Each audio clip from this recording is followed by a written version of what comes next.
Hi everyone, in this video I am talking about ugly duckling stage. Ugly duckling stage is a normal temporary phase in dental development, especially noticeable during orthodontic assessment in children. What it is? It is a stage usually around ages 8 to 12 when the upper front teeth look crooked, spaced or flared outward, making the smile appear awkward, hence the name inspired by the ugly duckling. Why it happens?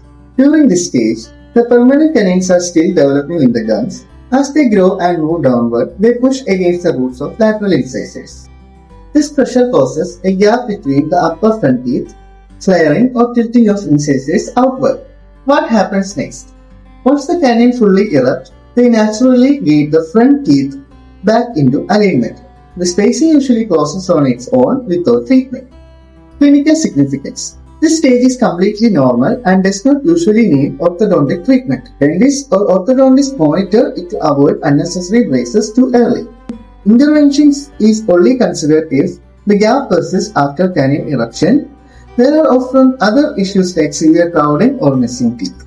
As a conclusion, it is said that ugly duckling stage is a self-correcting development phase. What looks like a problem often fixes itself as the child grows. Thank you.